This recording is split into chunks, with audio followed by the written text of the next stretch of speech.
السلام علیکم ورحمۃ اللہ وبرکاتہ.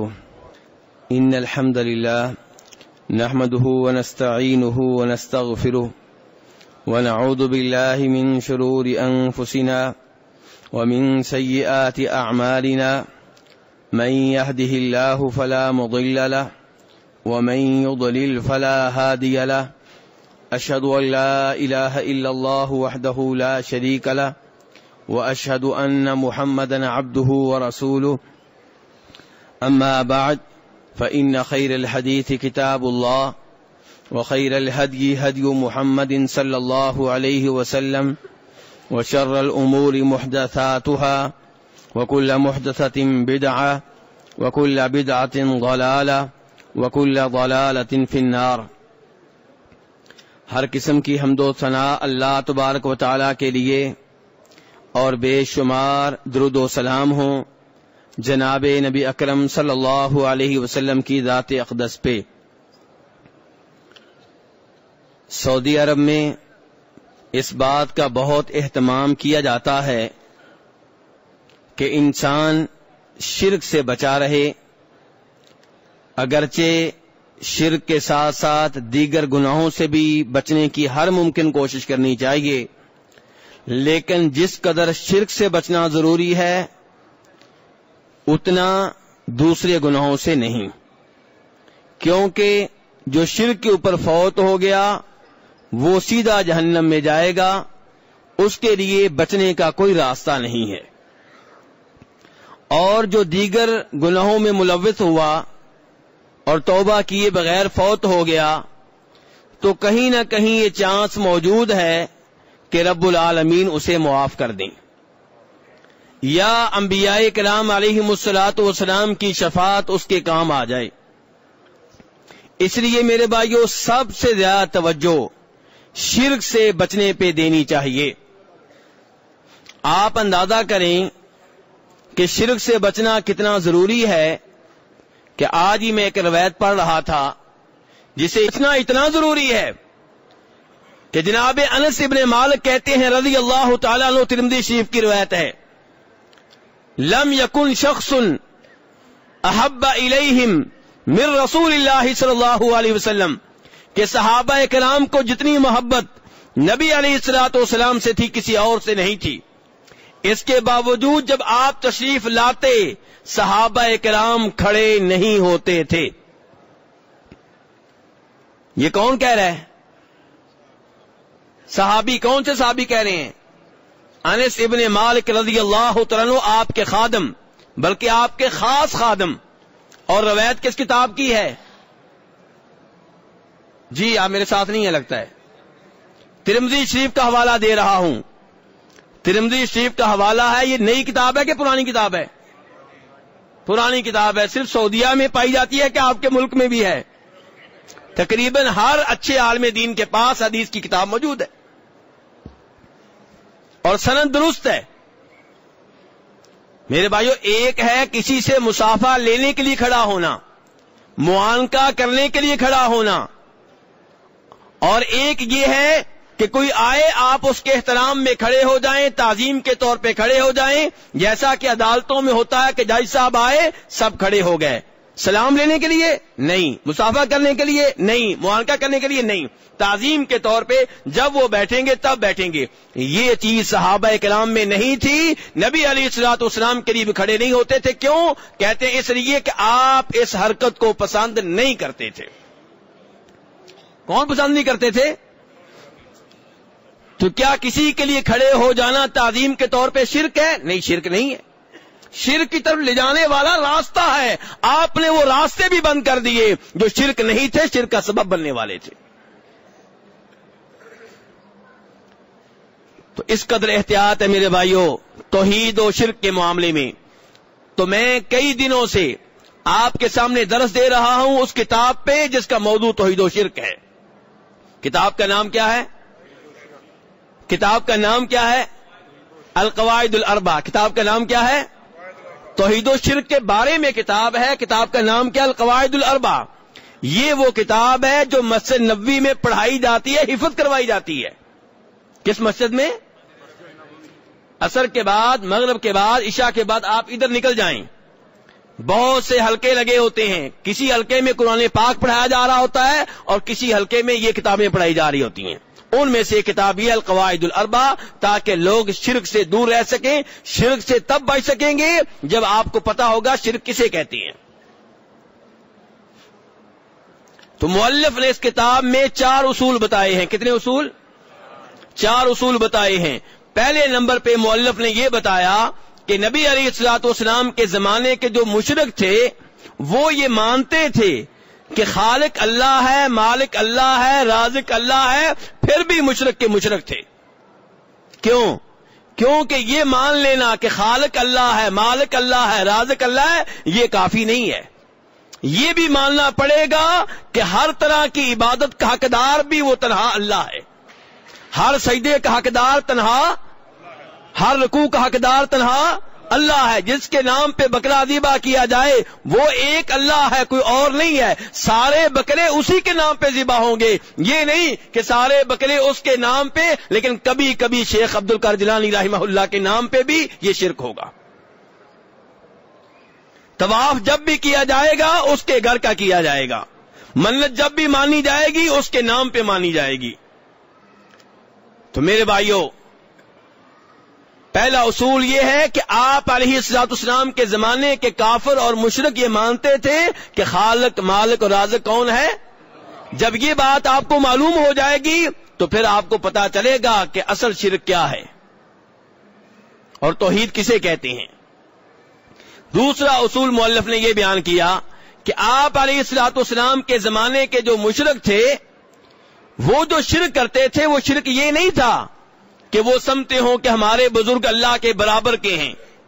آج کئی شرک کرنے والے مغالطہ دیتے ہیں، کہتے ہیں تم ایسے ہی ہمیں مشرک کہتے ہو.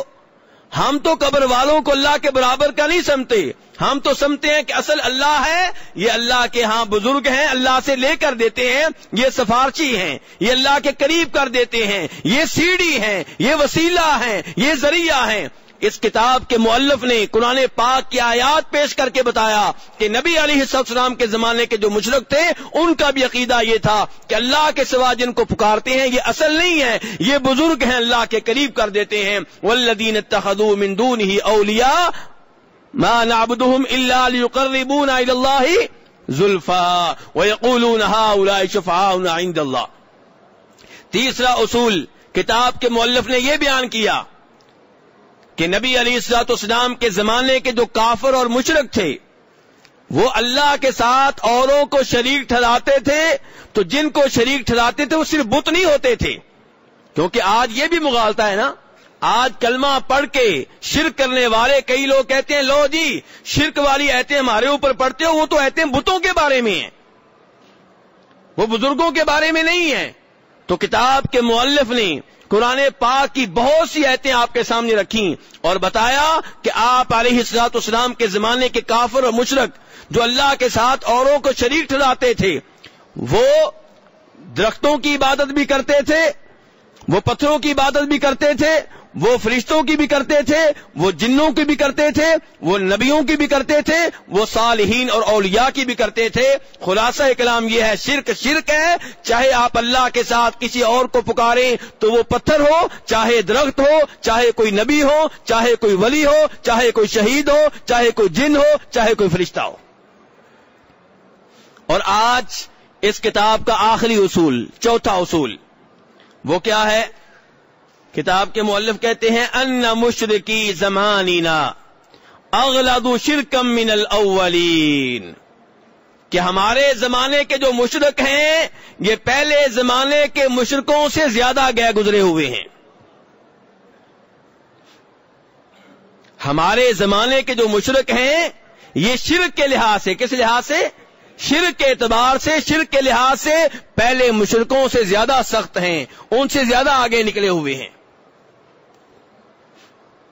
کس لحاظ سے آگے نکلے ہوئے میرے بھائیوں؟ شرک کے لحاظ سے، شرک کے اعتبار سے یہ ان سے بھی آگے نکل گئے ہیں. کیسے بھائی؟ حیرانگی تو ہو رہی ہے نا اس بات پہ، کیسے؟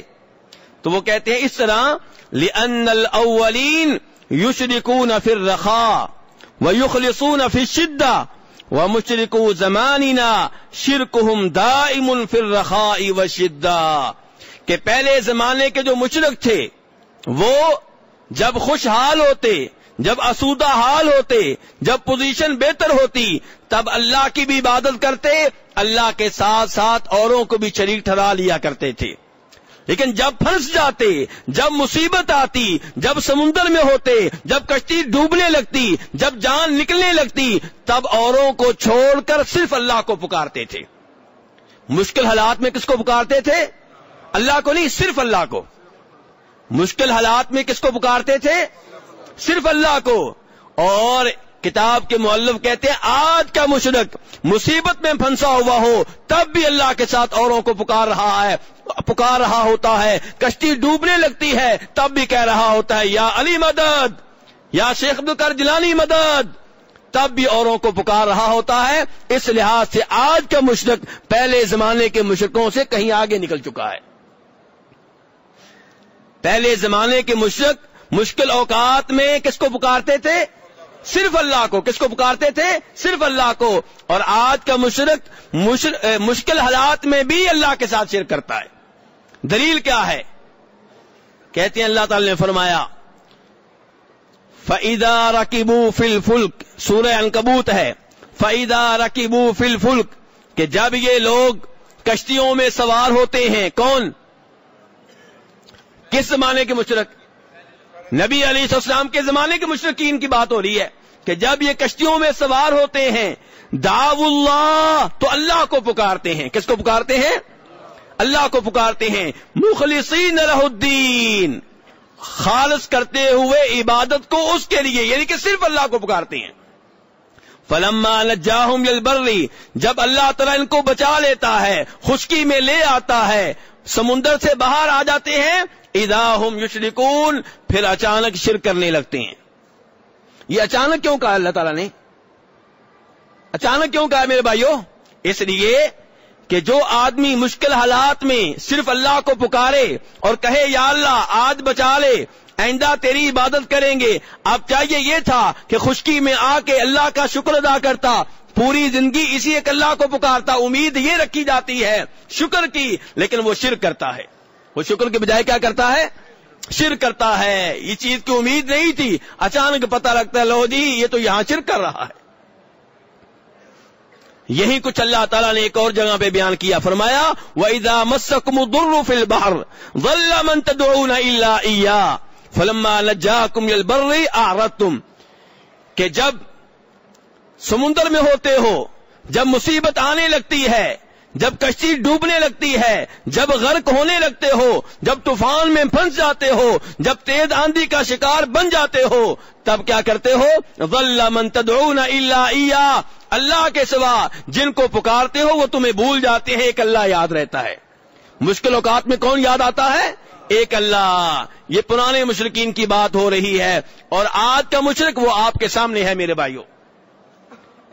مصیبت میں پھنسا ہوا ہے، جان نکلنے لگی ہے، پھانسی پہ چڑھنے والا ہے، تب بھی کیا کہتا ہے؟ یا علی مدد، یا رسول اللہ مدد، یا شیخ عبد القادر جیلانی مدد۔ تب بھی وہ اللہ تعالیٰ کو پکارنے پہ اکتفا نہیں کرتا، بلکہ اللہ کے ساتھ ساتھ اوروں کو بھی پکارتا ہے۔ تو میرے بھائیو کتنے افسوس کی بات ہے۔ امام نسائی رحمہ اللہ روایت کرتے ہیں، کون سے امام؟ امام نسائی رحمہ اللہ روایت کرتے ہیں کہ جب نبی علیہ الصلوۃ والسلام نے مکہ فتح کیا تو آپ نے سب کو امان دے دی کہ کسی کافر کو قتل کرنے کی اجازت نہیں ہے، لیکن آپ نے کہا کہ 5-6 لوگ ہیں، یہ جہاں بھی ملے ان کو قتل کر دو۔ ان میں سے ایک ابو جہل کا بیٹا تھا، اس کا نام کیا ہے؟ اکرمہ۔ ان میں سے ایک کون تھا؟ ابو جہل کا بیٹا اکرمہ۔ نبی علیہ الصلوۃ والسلام نے اس کا نام لے کر کہا کہ جہاں بھی ملے، بلکہ یہ 6 لوگ اگر کعبہ کا پردہ پکڑے ہوئے ہوں، کعبہ کا غلاف پکڑے ہوئے ہوں، تب بھی ان کو قتل کر ڈالو۔ بہت بڑے مجرم تھے، ان میں سے ایک یہ اکرمہ تھا۔ اکرمہ کو جب پتا چلا کہ میرے لیے اتنی سخت سزا کا اعلان ہو چکا ہے تو مکہ سے بھاگ گیا، سمندر کی طرف چلا گیا تاکہ کسی اور ملک میں آباد ہو جائے۔ کشتی میں بیٹھا ہوا ہے، اچانک کشتی ڈوبنے لگی، طوفان آ گیا، تیز ہوائیں، موجوں کا شکار ہو گئے۔ تو اکرمہ کہتے ہیں کہ کشتی میں بیٹھے ہوئے لوگوں نے کہا کہ بھائی اب اسی کو پکارو جسے اللہ کہتے ہیں، اس کے علاوہ جو باقی معبود ہیں وہ یہاں کام نہیں آئیں گے۔ صاف صاف کہا، نسائی شریف کی روایت ہے، کہنے لگے یہاں اب صرف ایک اللہ کو پکارو، باقی معبود یہاں کام نہیں آئیں گے۔ اکرمہ کہتے ہیں کہ جب میں نے یہ اعلان سنا تو میرے دل میں بات آئی کہ جو سمندر میں بچاتا ہے خشکی میں بھی وہی بچاتا ہے،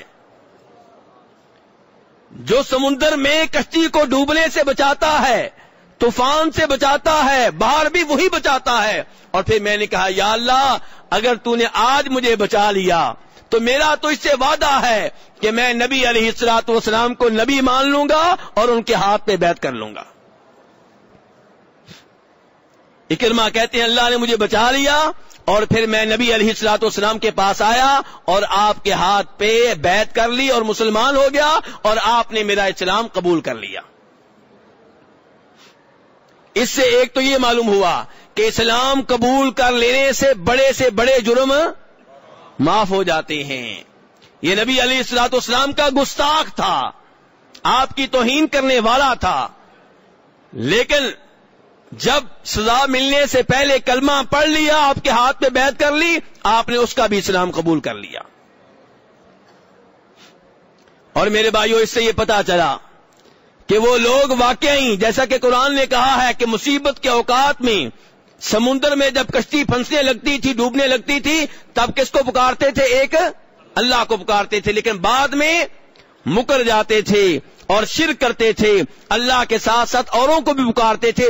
کوئی ہوتا تھا اکرمہ کی طرح جو اپنے وعدے پہ قائم رہتا اور کہتا کہ یا اللہ اگر تو نے آج بچا لیا تو آئندہ میں مسلمان ہو جاؤں گا، توحید پہ آ جاؤں گا۔ اللہ تبارک تعالیٰ سے دعا ہے کہ ہمیں توحید و شرک کو سمجھنے کی توفیق عنایت فرمائے۔ میرے بھائیوں شرک کو سمجھنا بہت ضروری ہے۔ عام طور پہ جو میرے مسلمان بھائی شرک کرتے ہیں، کلمہ پڑھنے والے، وہ اسی لیے کرتے ہیں کہ ان کو پتہ نہیں ہوتا شرک کہتے کس کو ہیں۔ بس یہ کہہ دیتے ہیں جی ہم تو توحید والے ہیں۔ توحید کیا ہے، شرک کسے کہتے ہیں، یہ کوئی پتہ نہیں۔ میرے بھائی مرض سے وہی بچ سکے گا جس کو پتہ ہوگا کہ یہ مرض کیا ہے، کیسے لگتا ہے۔ کینسر کے مرض سے، شوگر کے مرض سے وہی بچ سکے گا جس کو پتا ہوگا کہ شوگر کا مرض کیسے لگتا ہے، پھر وہ احتیاط کرے گا، پھر ان چیزوں سے بچے گا جن کی وجہ سے شوگر کی بیماری لگتی ہے۔ تو اگر آپ کو شرک کے بارے میں معلومات ہوں گی، اگر آپ کو پتا ہوگا کون کون سی چیزیں شرک ہیں، تبھی آپ ان سے بچ سکیں گے۔ اللہ تبارک تعالی ہمیں شرک سے بچنے کی توفیق عنایت فرمائے۔